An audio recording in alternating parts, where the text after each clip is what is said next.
Hello everyone, मैं वर्षा आपके अपने यूट्यूब चैनल वर्षा एजुकेशन पॉइंट में एक बार फिर से स्वागत करती हूँ। दोस्तों, कैसे हैं आप सब? आशा करती हूँ स्वस्थ होंगे, बढ़िया होंगे। आपकी स्टडी भी बहुत अच्छी चल रही होगी, आप लोग मन लगा के पढ़ाई कर रहे होंगे। दोस्तों, हम लोगों ने जैसा कि हिंदी गद्य साहित्य के इतिहास में अपनी आलोचना विधा को कंप्लीट कर रहे थे, उसमें दोस्तों मैंने आप लोग को लगभग 2 क्लासेस प्रोवाइड कराई हैं। अगर आप लोग वो क्लासेस नहीं देखे होंगे तो वो क्लासेस जाके देख लें। आप लोग पार्ट 1 पार्ट 2 करके है। आज ये मेरी आलोचना से संबंधित तीसरी क्लासेस हैं, ठीक है। और दोस्तों, बाकी तो आप लोग जितने लोग भी मुझसे जुड़े हुए हैं, उसमें से जो है दोस्तों कम ही लोग हैं जो कमेंट कर रहे हैं। बाकी और लोग को क्या हुआ भैया, ठंडे बस्ते में आप लोग रख दिए हैं। एग्ज़ाम देखिए हम लोगों का होने वाला ही है, मार्च के बाद कभी भी डेट आ सकती है, ठीक है। बट अभी रेगुलर आप लोग पढ़िए ना। कुछ लोग ही हैं जो कमेंट करते हैं और बाकी लोग कमेंट करते ही नहीं हैं, और लाइक भी बहुत कम ही लोग करते हैं। व्यूज़ इतना ज़्यादा रहता है। तो दोस्तों आप लोग प्लीज़ ज़्यादा से ज़्यादा लाइक कीजिए, कमेंट कीजिए, और ताकि मुझे भी लगे ना कि हाँ, मैं आप लोग को अच्छे से पढ़ा रही हूँ, आप लोग को मेरा पढ़ाया हुआ बहुत अच्छे से समझ में आ रहा है। बाकी तो मैं अपना 100% ही देती हूँ। जो लोग मेरी क्लासेस रेगुलर देख रहे हैं उनको तो समझ में आ रहा होगा। बाकी जो लोग नहीं देख रहे हैं या नए आए हैं चैनल पे, वो जाके जो है दोस्तों चैनल को सब्सक्राइब ज़रूर कर लें, क्योंकि इस चैनल में आप लोगों को हिंदी साहित्य से संबंधित, अगर आप लोग टीजीटी, पीएचडी, केवीएस या किसी भी एग्ज़ाम की तैयारी कर रहे हैं तो बहुत ही सही जगह आप लोग आए हैं। यहाँ पे दोस्तों आप लोगों को बहुत ही ऑथेंटिक एक एक पॉइंट मैंने क्लियर करके हुए बताया हुआ है। जो भी मैंने टॉपिक उठाया है दोस्तों बहुत ही अच्छे से क्लियर किया हुआ है। और बाकी ठीक है, आप लोग पढ़िए, एकदम जोर लगा के पढ़िए दोस्तों, ठीक है। क्योंकि अब एग्ज़ाम नज़दीक आ जाएगा तब फिर कुछ दिमाग में घुसेगा नहीं, तब तो फिर हम लोगों को रिवीजन करना है ना। फिर हम लोग तब लाइव आके अच्छे अच्छे प्रश्नों को सॉल्व करेंगे। अभी आप लोग कंटिन्यू मेरे साथ पढ़ते रहिए, ठीक है, तभी तो आगे फ़ायदा होगा। वरना इतनी सारी रचनाएं हैं दोस्तों कि बहुत ही ज़्यादा कन्फ्यूजन हो जाएगी। इसीलिए मैं जो है, वैसे भी मेरी क्लासेस बड़ी ही कहाँ रहती है, ज़्यादा से ज़्यादा 15 मिनट या 20 मिनट की क्लास रहती है। आप लोग 24 घंटे में उतना समय तो निकाल ही सकते हैं पढ़ने के लिए, ठीक है। बाकी आप लोग खुद समझदार हैं।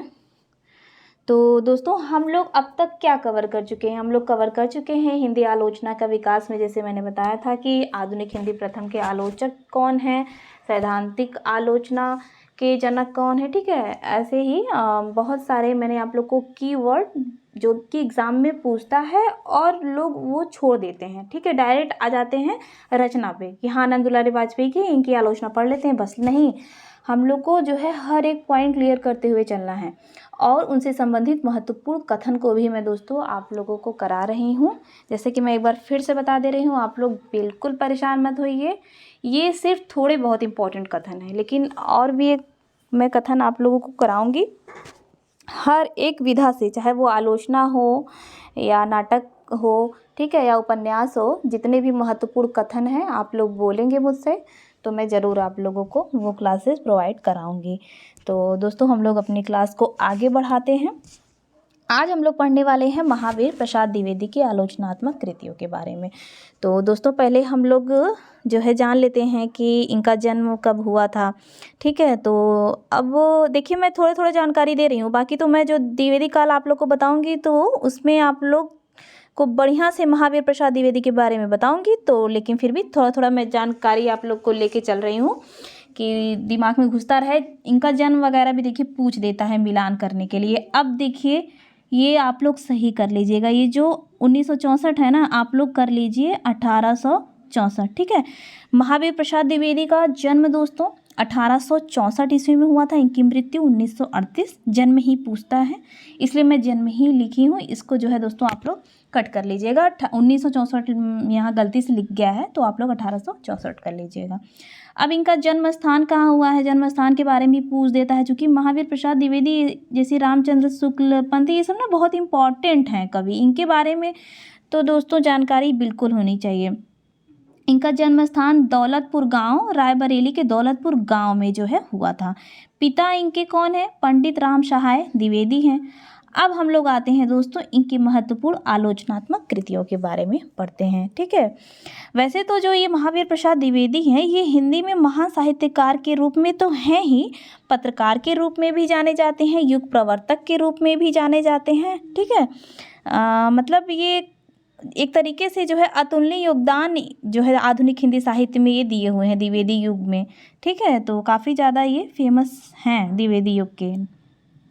अब इनकी आलोचनात्मक कृति है रसज्ञ रंजन, जो कि मोस्ट इम्पॉर्टेंट ये आलोचनात्मक कृति है इनकी। दूसरा है हिंदी नवरत्न, सॉरी इधर से करते हैं कवर।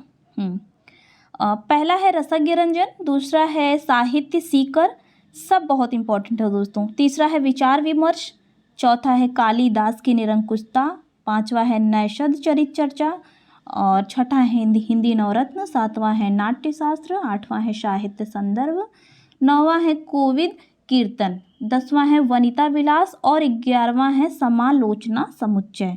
ठीक है, ये सब आलोचनात्मक कृतियां हैं महावीर प्रसाद द्विवेदी की। ठीक है, तो दोस्तों ये विधा भी आप लोगों को अच्छे से पढ़ना है। ठीक है, आप लोग बिल्कुल कंफ्यूज मत होइएगा महावीर प्रसाद द्विवेदी के बारे में अगर पूछे, क्योंकि रसज्ञ रंजन, हिंदी नवरत्न, ये देखिए ये सब बहुत इंपॉर्टेंट है। ये रसज्ञ रंजन कई बार पूछा है, विचार विमर्श पूछा है कई बार, कालिदास की निरंकुशता और नैषध चरित्र, इसमें बहुत कन्फ्यूजन होता है, और ये समालोचना समुच्चय। ठीक है, मोस्ट इम्पॉर्टेंट है ये। बाकी तो आप लोग सारा पढ़िए, अभी बहुत टाइम है। प्रमुख आलोचनात्मक कथन देख लेते हैं हम लोग जो है महावीर प्रसाद द्विवेदी के बारे में। इन पुस्तकों को एक मोहल्ले में फैली बातों से दूसरे मोहल्ले वालों को परिचित कराने के रूप में समझना चाहिए, स्वतंत्र समालोचना के रूप में नहीं। यह कथन है रामचंद्र शुक्ल जी का, किसके बारे में? महावीर प्रसाद द्विवेदी के बारे में। बहुत ही इम्पोर्टेंट है दोस्तों। ठीक है, इन पुस्तकों को एक मोहल्ले में फैली बातों से दूसरे मोहल्ले वालों को परिचित कराने के रूप में समझना चाहिए, स्वतंत्र समालोचना के रूप में नहीं। ठीक है, अब है महावीर प्रसाद द्विवेदी का कथन क्या है? बोलना एक भाषा और कविता में प्रयोग करना दूसरी भाषा प्राकृतिक नियमों के विरुद्ध है। यह कथन किसका है? महावीर प्रसाद द्विवेदी का है। ठीक है, फिर हम लोग पढ़ने वाले हैं अब आचार्य हजारी प्रसाद द्विवेदी की महत्वपूर्ण आलोचनात्मक कृतियों के बारे में। तो उसके पहले दोस्तों हम लोग जान लेते हैं इनका जन्म हुआ है 1907 ईस्वी में। इनका जन्म स्थान उत्तर प्रदेश के बलिया जिले में। पिता का नाम है इनके अनमोल द्विवेदी। ठीक है, और माता का नाम है श्रीमती ज्योतिषमती। ठीक है, इतना क्लियर हो गया दोस्तों आप लोगों को। फिर हम लोग आते हैं इनकी महत्वपूर्ण आलोचनात्मक कृति को पढ़ते हैं। सूर साहित्य इनकी आलोचनात्मक कृति है हजारी प्रसाद द्विवेदी की, जो कि 1930 ईस्वी में प्रकाशित है। फिर है अगला, ये सब बहुत इंपॉर्टेंट है सारे। हिंदी साहित्य की भूमिका 1940 ईस्वी, और तीसरा है कबीर 1941, चौथा है हिंदी साहित्य का आदिकाल 1952 ईस्वी, पाँचवा है सहज साधना 1963, और छठवां है कालिदास की लालित्य योजना 1963। ठीक है, कालिदास की लालित्य योजना। सातवां है मध्यकालीन बोध का स्वरूप, जो कि 1970 ईस्वी में प्रकाशित। ये सब आलोचनात्मक कृति सातों दोस्तों बहुत इंपॉर्टेंट है, हजारी प्रसाद द्विवेदी का पूछा है कई बार। तो ठीक है, अब हम लोग हजारी प्रसाद द्विवेदी से संबंधित महत्वपूर्ण कथनों को पढ़ लेते हैं। ठीक है, कि पहला है कि पंडिताई भी एक बोझ है, जितनी ही भारी होती है उतनी ही तेजी से डुबोती है। जब वह जीवन का अंग बन जाती है तो सहज हो जाती है, तब वह बोझ नहीं रहती। ठीक है, तो ये वाली जो पहली है पंक्ति देखिए, इधर से पहला पॉइंट लेके ये वाला कई बार पूछा गया है। ठीक, अगला क्या है? अगला है प्रेम बड़ी वस्तु है। ठीक है, प्रेम बड़ी वस्तु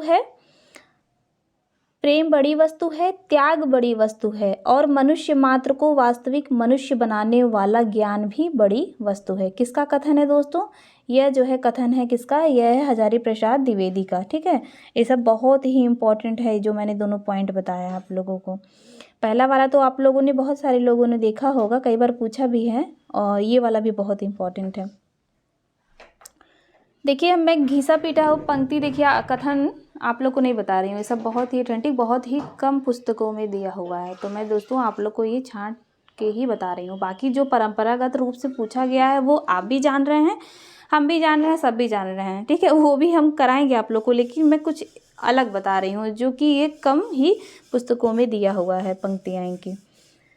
फिर है अगला, इनकी पंक्ति क्या है कि मनुष्य के भीतर नाखून बढ़ा लेने की जो सहजात वृत्ति है वह उसके पशुत्व का प्रमाण है, उनके काटने की जो प्रवृत्ति है वह उसकी मनुष्यता की निशानी है। यह पंक्ति दोस्तों हजारी प्रसाद द्विवेदी का एक निबंध है, मैंने पढ़ा था नेट के उसमें पाठ्यक्रम में, नाखून क्यों बढ़ते हैं, हाँ, उसका ये जो है उठाया हुआ पंक्ति है। बड़ा अच्छा है वो।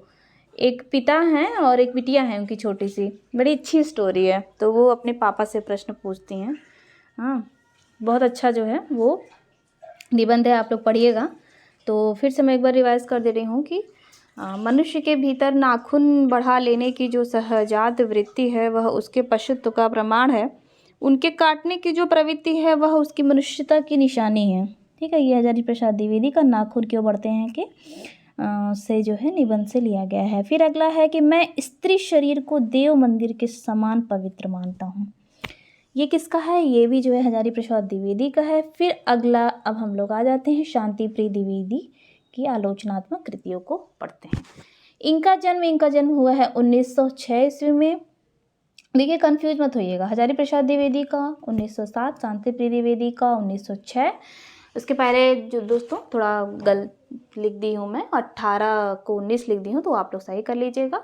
1864 है महावीर प्रसाद द्विवेदी का जन्म। ठीक, अब शांति प्रिय द्विवेदी का जन्म स्थान आजमगढ़ जिले के लाट घाट के क्षेत्र के ब्रह्मपुर में हुआ है। ठीक है, शांति प्रिय द्विवेदी एक प्रकार से प्रभाववादी समीक्षक हैं।